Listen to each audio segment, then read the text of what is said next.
Aujourd'hui, on va parler équipement. C'est un équipement qui va être mi-saison. C'est l'équipement que j'utilise pour chaque tournage d'essai moto. Donc, je roule vraiment souvent en bécane avec des motos différentes et il me faut un équipement facile à prendre en main, entre guillemets, pas très contraignant, je trouve. Vous allez voir, je vais vous donner des détails, ok? J'ai commencé les vidéos avec celui-là. Mon très bon... Non, même pas, je dis une bêtise, c'était un Shoei que j'avais, un Bollé que j'ai commencé. Il y a très longtemps. Donc lui, il a fait son boulot pendant longtemps. Et j'avais mis une fixation GoPro ici. Ça doit coûter un peu moins de 20 € sur Amazon. Et vous avez un système qui vient se fixer vraiment sur la mentonnière. C'est assez large, un peu disgracieux, mais par contre, c'est vraiment le système, je trouve, le moins cher, le plus efficace et qui tient vraiment bien dans le temps. Pile poil au niveau du menton pour avoir une vision la plus réaliste et la plus homogène possible. Donc là, vraiment, j'étais content de ça, mais pour le nouveau casque, vu le design et l'effet, donc c'est Spartan GT, ça c'est le Spartan GT Pro. Il y a une visière avec une pin lock dedans, et là vous avez une visière fumée plutôt pour le circuit avec une pin lock, et ce que j'aimais bien sur l'ancien, que j'ai retrouvé sur le nouveau, ceci. Ce qui était quand même, je trouve, assez pratique quand tu as une visière claire. Au niveau de la sonorité, c'est plutôt bien. Je suis un peu casse-pied sur ces sujets. Alors, ça a un avantage et un inconvénient. Pour me supporter, c'est difficile, mais par contre, pour être pointilleux sur produits et leur qualité et la certaine sensibilité, au moins l'avantage, c'est que je vous dis ce que j'en pense, et vraiment. Sonorité, c'est pas mal. Intercom, ça a été mis sur celui-ci, j'en avais pas avant. En fait, en pratique, je fais pas de balade avec d'autres. Désolé, j'aime pas ça. Je roule souvent solo et comme je fais toute la semaine quasiment des essais moto, j'ai plus de moto perso. Donc je roule plus pour la détente, tu vois. Je roule pour faire des images, pour faire du contenu. Bon. Donc l'intercom, je m'en sers quasiment jamais. Après, pour faire des vidéos en duo, peut-être, pour faire des comparatifs, ça va être utile. Pour pouvoir communiquer avec un autre motard, ça peut être bien, ou même avec une voiture suiveuse. GoPro, c'est la 12. L'autre, c'est la 12. J'ai changé, je suis resté très longtemps avec la 8. Ça suffisait amplement pour faire des vidéos YouTube. Je suis passé sur la 12 parce qu'il y avait un grand angle, 177 degrés. Celui-ci, je le trouve vraiment bien. Je l'ai mis aussi sur la caméra casque. Et là, vraiment, je ne loupe quasiment plus d'images. Comme on peut le voir, là, une nouvelle mentonnière, donc beaucoup plus petite. Et la marque, c'est Shine Mounts.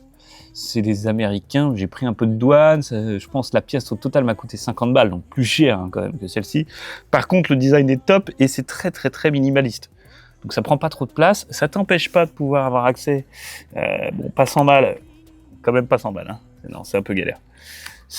Toutes les fixations, j'en ai pas trouvé encore. Alors, attends, si je peux faire ça. Bon, c'est pas très pratique, tu vois, mais les aérations, j'ai pas trouvé de système GoPro à part sur le côté, mais ça met du poids sur le côté et j'aime pas trop la vue que ça donne. Pour que cette ouverture soit pas bloquée, j'ai pas trouvé de solution. Après, moi, je ferme souvent parce que comme j'ai le casque et comme j'ai le micro dedans, si j'ai du vent, ça va être très désagréable pour vous. Donc les écoutilles sont généralement toutes fermées. Je sais pas si on dit des écoutilles, mais enfin, tu vois bien ce que je veux dire. Ouais. Des grosses bottes de circuit. J'ai payé 100 balles à peu près, pas beaucoup plus. Dispo sur Amazon, je vous mets les liens en description de tout ça. Ça vous permettra de regarder, de jeter un coup d'œil.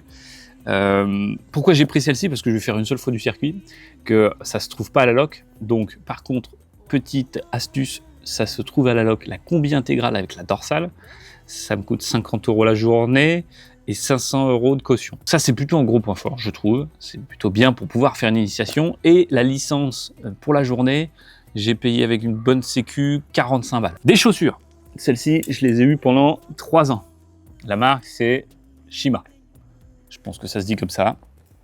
Elles sont un peu essorées, mais elles ont fait carrément le taf.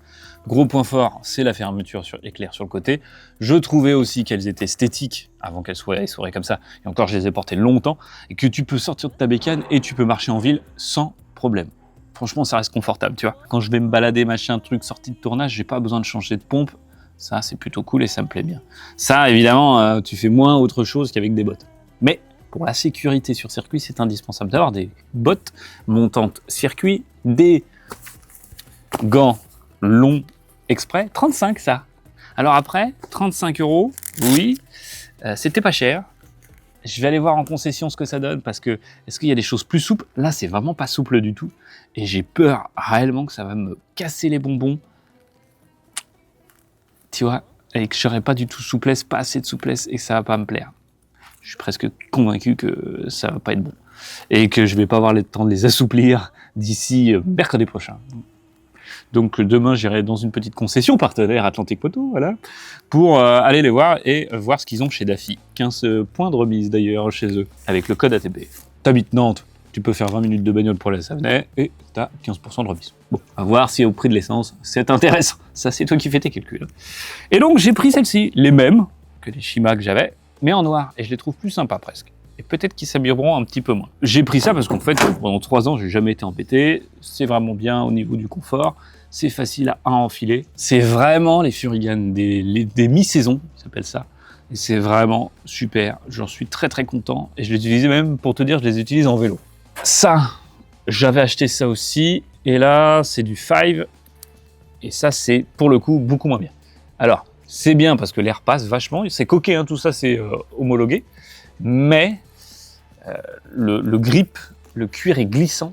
Et donc, je me suis retrouvé souvent avec un feeling pas bon sur les guidons, avec l'embrayage ou avec l'accélérateur.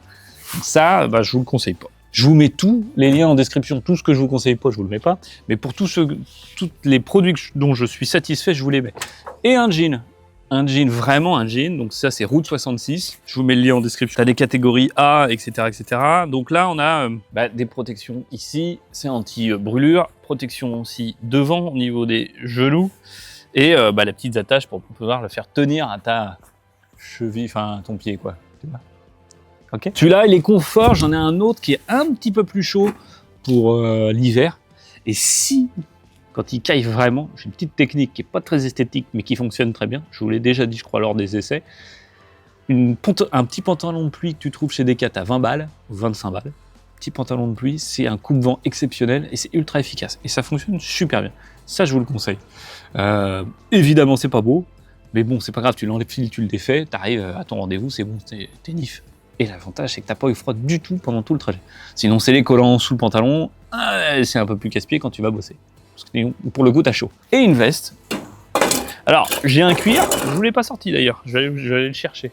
J'ai un cuir et j'ai cette veste qui est plutôt mi-saison pour le coup. Harrison, je crois, ouais. Ouais, c'est ça. C'est un peu sportswear. À la fois, t'as une dorsale, t'as des coudières, des épaules. T'as pas trop chaud sur la bécane. Tu vois, là, j'ai roulé un peu sur du 27-28. Avec un peu de vent sur la bécane, ça va, c'est confort. Ça le fait. Donc ça, c'est la veste. Et je vais vous chercher l'autre veste. Tac, tac, tac. On est détente, là. On est en short, on est détente. Alors, oui, grosse veste, hein. Là, pour le coup, c'est un cuir. C'est pareil, je le trouvais bien un peu rétro. Je trouve qu'il n'a pas trop vieilli.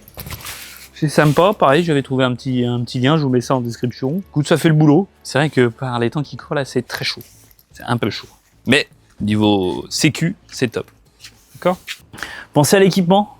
J'en vois encore en short, en slip, en t-shirt, en string. Bah non. Donc non, on va pas en tongs et on va pas en short sur la route, non. Je vous donne un exemple. Je suis tombé en vélo à 25 ou 30, mais je me suis brûlé vraiment avec de la caillasse dans les genoux. Horrible pour les petits sensibles comme moi, mais c'est vraiment relou. Donc non, faites ça, franchement, faites gaffe, quoi, faites gaffe. On a du bon matos qui est en plus esthétique et qui est pas trop rush. On arrive à te trouver des trucs pas trop rush, plutôt bien. Après, si tu veux monter et tu veux mettre des bons prix, tu peux. Il n'y a pas de sujet. Petite vidéo d'explication de matos, ça vous a plu? Voilà, c'est pour changer un peu, on essaye d'évoluer. On fait des petits trucs un peu différents. Voilà. Il n'y a pas que des essais sur cette chaîne, il y a des petites choses un peu comme ça, très factuelles, avec un petit peu de retour d'expérience. On se dit à très bientôt, oui, pour une nouvelle vidéo. Bien sûr, moi je vais aller faire le test aujourd'hui d'un air fryer. Voilà, rien à voir. Pour la chaîne secondaire, teste-moi si tu peux. Air fryer, c'est encore le 4e que je fais. Hein. J'arrête pas de faire des frites et des cookies, moi. Il n'y en aura plus dans 20 ou 30 ans. C'est lui qui disait ça il y a 20 ans. Allez, on y va. Gros bisous, à bientôt.